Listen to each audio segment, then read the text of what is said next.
Bonjour, j'espère que vous allez bien.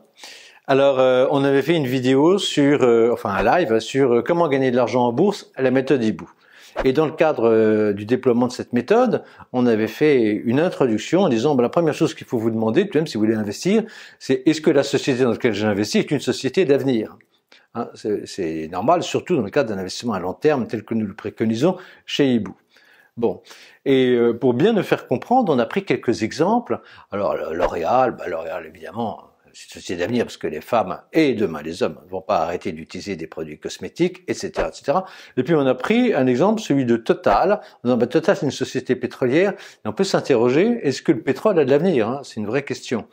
Mais si vous voulez, on a dit ça de manière un peu schématique pour vous aider à réfléchir. Ça ne veut pas dire qu'on pensait que Total n'avait pas d'avenir. On a eu beaucoup de réactions. Qu'est-ce qu'on n'avait pas dit? Et donc on s'est dit, allez, on va faire une vidéo sur Total. Est-ce qu'il faut acheter l'action? Alors, la première question, on la repose, est-ce que Total est une valeur d'avenir? Et c'est à cette question essentiellement qu'on va essayer de répondre maintenant. Alors, vous voyez, dans le slide qui est là, il y a les projections de Total sur la demande d'énergie mondiale. Alors, la plupart des slides que nous utilisons, on les a pris soit dans le rapport d'activité de Total, soit dans les présentations investisseurs de Total. Qu'est-ce que dit Total dans ce slide? Il dit voilà, la consommation-production d'énergie en 2018, voilà ce qu'elle devrait être en 2050, avec deux scénarios, un scénario momentum, qui prolonge un peu ce qui se passe aujourd'hui, et puis un scénario rupture. Alors, chez Hibou, on aime bien le scénario de rupture parce qu'on est même très impressionné par l'évolution notamment de la demande de voitures électriques dans le monde et puis de la réglementation. Il y a des villes qui ont dit en 2030, ou peut-être avant, on interdira aux voitures non électriques de circuler chez nous. Puis il y a des pays comme l'Angleterre qui ont dit en 2030, nous on imposera tout de même que toutes les voitures vendues ne soient plus des moteurs à combustion. Donc vous voyez, ça peut aller très vite. Hein. Alors, on peut aussi avoir un scénario, c'est plutôt ce qu'on voit chez Hibou, entre rupture et momentum, entre les deux. Peu importe. Ce qu'on voit dans le scénario de rupture, parce que c'est toujours intéressant de voir les extrêmes, c'est que la production de charbon quasiment réduite à zéro, la production de pétrole quasiment divisée par deux, le gaz naturel, en revanche, on en produira, consommera beaucoup plus qu'aujourd'hui. Le nucléaire, ça c'est très intéressant, le nucléaire également beaucoup plus. Et là, je vous conseille de regarder ce que dit et écrit Bill Gates, notamment dans son dernier livre, sur ce qu'il préconise face à la problématique climatique sur le plan nucléaire. Il préconise un nucléaire intelligent. Et nous, chez Hibou, on pense aussi qu'il y a une vraie voie, une vraie réponse d'un nucléaire intelligent face à la problématique climatique, parallèlement à l'hydrogène. Hein. Et donc, vous voyez, c'est deux choses qu'on va regarder dans nos études. On va regarder les sociétés impliquées dans tout ce qui est nucléaire, les sociétés impliquées dans tout ce qui est hydrogène. Bon, la bioénergie, alors ça chez Hibou on y croit moins. Dans le scénario de rupture, il y a beaucoup de bioénergie, mais on pense que les problématiques de nourriture et notamment de nourriture plus écologique vont faire qu'on va pas pouvoir se permettre d'utiliser des terres pour faire de la bioénergie. Et puis les renouvelables, alors là les renouvelables, ils sont déjà très forts dans le scénario momentum, mais dans le scénario de rupture, ils explosent. Voilà. Donc, quelle est la réponse de Total à ça? Eh bien, c'est que Total, qui était une société pétrolière, a commencé et est en train de devenir une société qui fabrique et commercialise de l'énergie. Et donc, il s'appelle plus Total, il s'appelle Total Énergie. Voilà. Et voilà dans ce schéma que vous voyez ici, la production et vente de Total en 2019 et ce qu'il prévoit pour 2030. Et oui, c'est très impressionnant parce que en pourcentage des ventes, bon, ils pensent vendre 30% de produits pétroliers contre 55% aujourd'hui. 50% de gaz naturel contre 40% aujourd'hui, 15% d'électricité contre 5% aujourd'hui. Donc vous voyez, c'est vraiment une société qui est en pleine mutation, qui a bien pris conscience des enjeux et qui les prépare. Alors, comment est-ce qu'elle fait ça? Cette transformation, elle les fait en poursuivant 4 axes simultanément. Le premier, c'est elle met le paquet sur le gaz naturel. Elle développe notamment l'hydrogène hein, dans ce cadre-là. Deuxièmement, elle se met à produire de l'électricité. Elle fait de très gros investissements, notamment en produisant de l'électricité à base de renouvelables. Elle continue à faire du pétrole, hein, parce que vous voyez, même en 2050, il en restera. Mais alors, elle est très attentive à avoir un pétrole à très bas coût. Et puis, quatrième axe, elle vise à avoir une neutralité carbone. Donc, c'est une société qui fait un gros effort en investissement dans ce qu'on appelle les puits naturels de carbone. Alors, elle investit dans les forêts, dans les zones humides, et puis dans le captage, le stockage du CO2. Voilà, c'est très intéressant. Alors, regardons d'un peu plus près l'évolution de la production d'électricité et de gaz naturel liquéfié. Vous voyez 2018, 2019, 2020. Hein, il y a déjà une belle croissance. Donc ne pensez pas que c'est un plan qui a été annoncé pour être fait dans les comètes. C'est un plan qui est déjà en cours. Et si on regarde les capacités brutes installées de production d'électricité, donc vous avez le graphique ici, vous voyez notamment en vert les renouvelables ont considérablement augmenté. Hein. Il y avait 1,7 gigawatts produits en 2018, 7 gigawatts produits en 2020, hein, rien qu'en renouvelables. Alors, si on regarde maintenant non pas la production, mais les projets, hein, les capacités de production d'électricité renouvelable tels qu'ils seront en 2025, c'est-à-dire demain, eh bien, on sera à 35 gigawatts contre 7 aujourd'hui. Il y en a déjà 5 en construction et il y en a 23 en développement. Voilà. Donc vraiment, faut bien voir ça chez Total, c'est un développement tout à fait considérable. Et si on regarde d'un peu plus près les capacités de production installées aujourd'hui en électricité renouvelable. Alors d'abord sur le plan géographique, vous voyez qu'il y en a partout dans le monde, mais aujourd'hui surtout en Inde.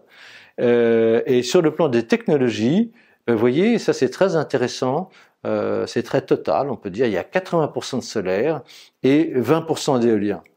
Pourquoi c'est très Total? Parce que vous savez que Total a acheté une des plus grande société d'énergie solaire au monde, qui est une société américaine, et donc c'est pour ça qu'ils sont très forts dans le solaire. Voilà. Alors, si je regarde maintenant les capacités en développement, vous voyez que l'éolien a pour vocation de ne représenter que 10%, terrestre ou en mer, hein, ils commencent à développer l'éolien en mer, et donc le solaire a vocation dans leur projet, hein, d'ici 2025, à représenter 90% d'énergie renouvelable. Donc vous pouvez dire Total, c'est beaucoup d'énergie, électricité renouvelable, surtout solaire, et si vous regardez la base géographique, vous voyez l'Inde diminue, et ils vont beaucoup investir, notamment en Espagne, dans le reste de l'Europe, en Afrique et en France. Voilà. Alors voilà un schéma global que on peut trouver dans le rapport d'activité Total, qui est très intéressant sur ce que va devenir Total. Donc vous voyez que c'est une société intégrée, hein, c'est-à-dire qu'ils font leur objectif, c'est de faire de la production d'énergie, et transformation d'énergie, commercialisation de l'énergie, hein, jusqu'à l'utilisateur final. Et donc ils vont faire ça avec le gaz naturel, avec l'électricité renouvelable, l'énergie renouvelable, et avec le pétrole. Et vous voyez, ils vont, avec ces trois axes de production, produire toute l'énergie de la tête à la queue. Voilà. Qu'est-ce qu'on peut dire d'autre de Total, au-delà de cette stratégie qui nous paraît très très pertinente et très bien engagée, c'est que Total c'est un groupe très solide. En plus de tout ça, parce que on vous a mis ici les réserves prouvées d'hydrocarbures par zone géographique, vous voyez c'est une société qui est très bien répartie dans le monde, puisqu'ils produisent en Asie, en Europe, en Afrique, au Moyen-Orient, en Amérique et dans le Pacifique, voilà, avec une grosse partie en Asie centrale et en Afrique, donc dans des zones qui sont géopolitiquement beaucoup plus stables que le Moyen-Orient. Donc il y a une très très belle base. Et si on regarde la production pétrochimique, on a également une base mondialisée entre l'Europe, l'Amérique, l'Asie et le Moyen-Orient. Et si on regarde la distribution de pétrole, là aussi ils sont en Europe, ils sont en Afrique, ils sont en Amérique, ils sont en Asie. Donc voilà, c'est une société solide parce que c'est une société mondialisée dans ces différents secteurs. L'autre élément de la solidité, et ça c'est pas toujours bien retenu, c'est que on vous a mis ici l'évolution du bénéfice d'exploitation 2017-2018. parce que c'est 2 années différenciantes avec le prix du pétrole. Ce qu'on avait beaucoup moins en 2018-2019, mais on n'a pas pu prendre 2020 à cause de la crise du Covid et l'effondrement que vous connaissez des prix du pétrole. Donc, si on regarde 2017-2018, vous voyez que en bleu, vous avez le bénéfice total, et ensuite en rouge, vous avez ce qui est fait par l'exploration-production d'hydrocarbures, ce qui est fait par le raffinage, ce qui est fait par la distribution de pétrole, et ce qui est fait par les énergies renouvelables. Vous voyez, ce qui est très intéressant, c'est que concrètement le bénéfice monte parce que le prix du pétrole monte en 2018 par rapport à 2017, mais les autres éléments, raffinage, marketing, services et gaz, eux, sont assez stables. Et alors, on voit ça très bien dans le schéma qui est à droite, où il n'y a que 2 barres, une en bleu, une en rouge. En bleu, c'est 2017, en rouge, c'est 2018. Et vous voyez ensuite, on divise ça entre l'amont et l'aval.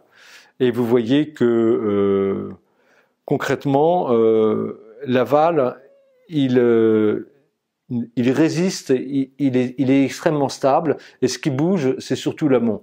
C'est-à-dire, ce qui bouge, c'est surtout le prix du pétrole, mais tout le reste, ce qui est raffinage, chimie, distribution, c'est très stable. Voilà. Et on a pu avoir l'impression inverse en 2020, parce qu'en 2020, ça a été très exceptionnel. On n'a pas roulé parce qu'on a été confiné dans beaucoup de régions du monde. Donc tout ce qui a été distribution, raffinage a été très impacté. Mais c'est très exceptionnel. D'une manière générale, toute la partie aval de pétrole est toute la partie aval de Total est extrêmement stable, et les variations de bénéfices sont essentiellement dues aux variations du prix des hydrocarbures.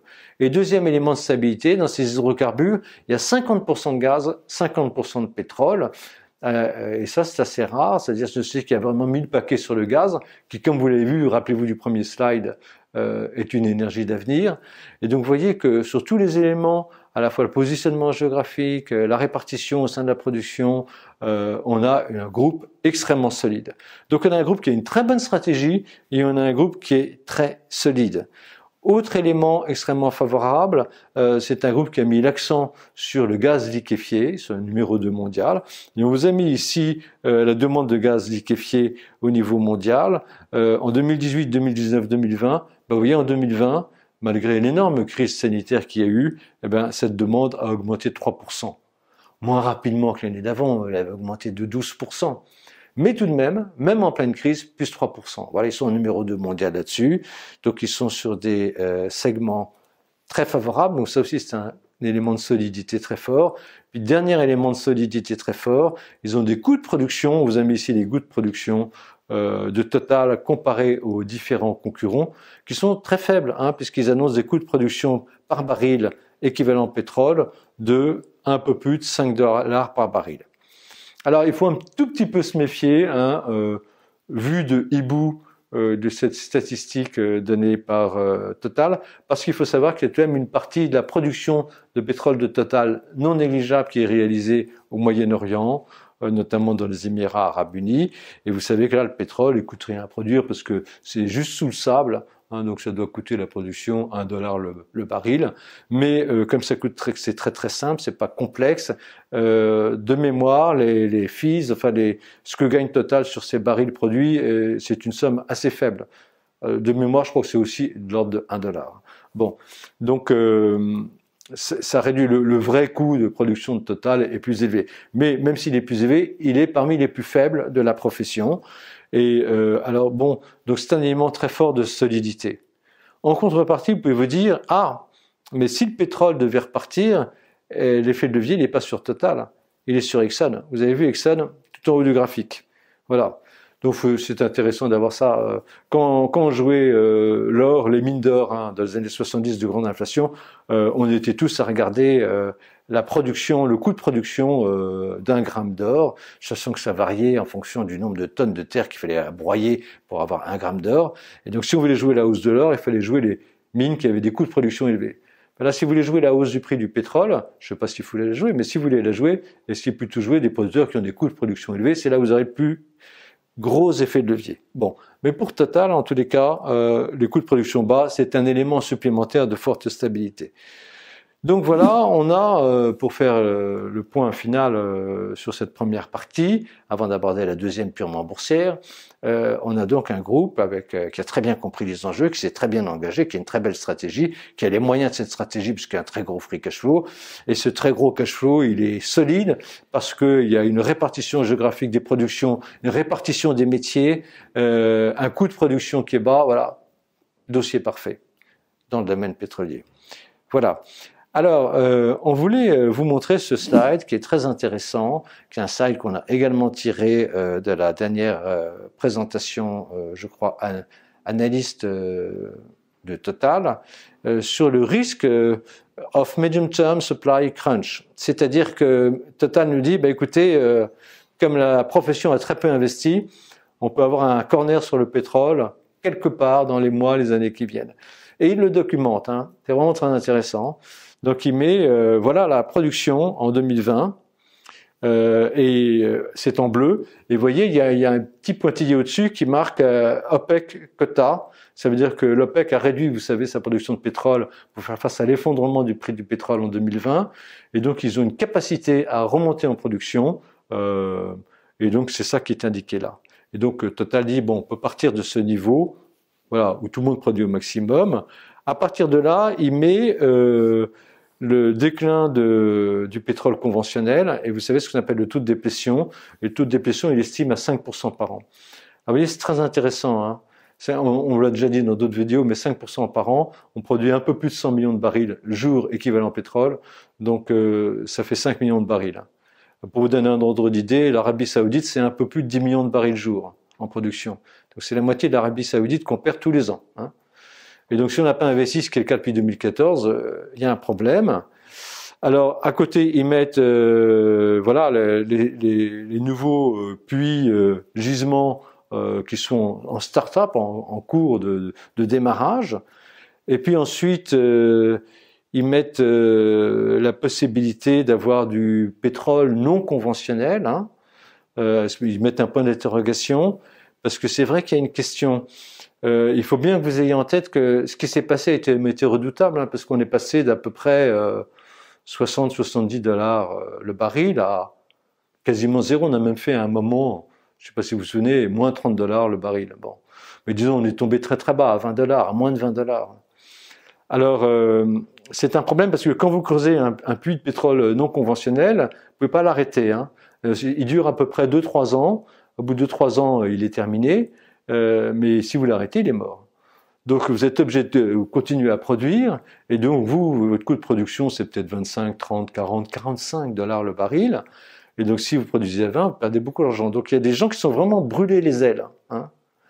Et donc, est-ce que si le pétrole repart à la hausse, est-ce qu'ils vont dire, allez, je remets le paquet sur le pétrole non conventionnel, sachant ce qui s'est passé et connaissant la volatilité du prix du pétrole? C'est peut-être pas sûr que ça reparte aussi bien que ce que les gens croient. C'est peut-être pour ça que Total met un point d'interrogation.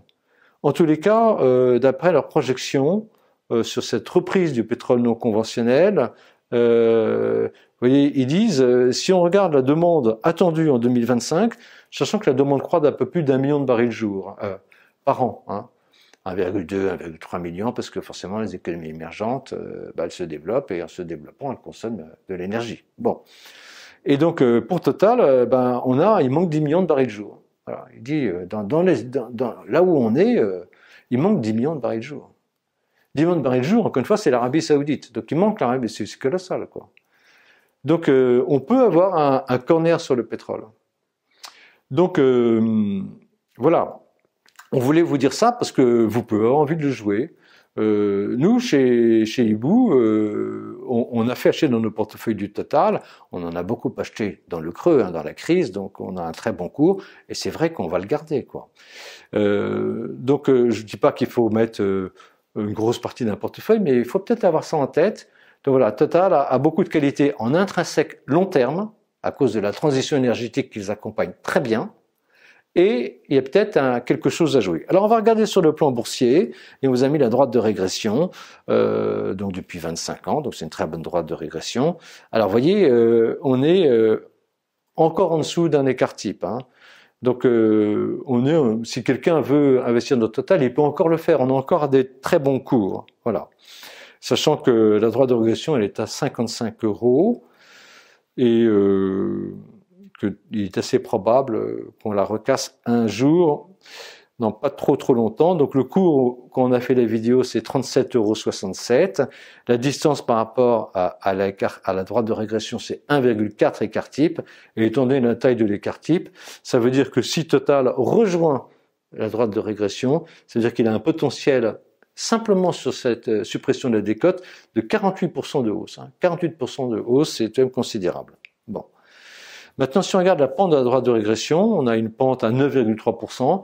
Donc ça veut dire que pour un investisseur, il a gagné, si on ajoute la progression du cours de l'action et les dividendes réinvestis cette fois, on a une pente à 9,3%. Bon. Et donc ça veut dire que si Total rejoint sa droite de régression dans 5 ans, ben, l'investisseur va gagner 18% par an. C'est considérable, 18% par an.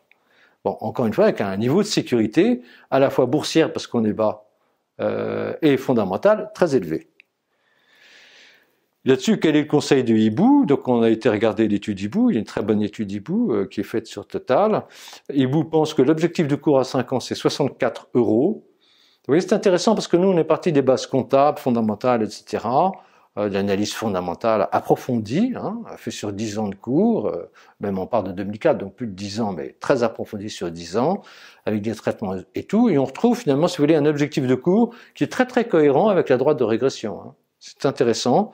Donc ça veut dire qu'on va avoir, si on atteint l'objectif Hibou dans 5 ans, 10% de progression du cours tous les ans, en moyenne sur 5 ans, plus le dividende. Vous savez que le dividende chez Total est très important et on pense qu'il va continuer à monter. Je vous signale que Total a jamais baissé son dividende en 35 ans. Il a toujours versé un dividende et toujours été soit au moins égal à l'année dernière, soit en augmentation. Donc à mon avis, ils ne sont pas prêts d'arrêter ça. Et donc ça veut dire qu'on aurait un dividende qui représenterait 9,8% du cours actuel dans 5 ans. Donc là aussi, ça fait des performances qui sont assez proches de celles qui sont indiquées par la droite de régression sur 5 ans, qui vont être proches de 18% par an. Voilà, tout ça avec un risque fondamental, moyen et boursier faible. Donc voilà, tout ça constitue un beau dossier. On voulait le dire à tous ceux qui nous avaient interrogés à la suite de notre vidéo. Voilà, Total, c'est une forme de société d'avenir. Et vous voyez comment on peut l'étudier à la fois en questionnement sur est-ce que c'est une société d'avenir ou pas, en regardant la stratégie, en regardant les graphiques, en regardant les comptes. Voilà, j'espère que cette vidéo vous a aidé. À très bientôt avec l'équipe Hibou.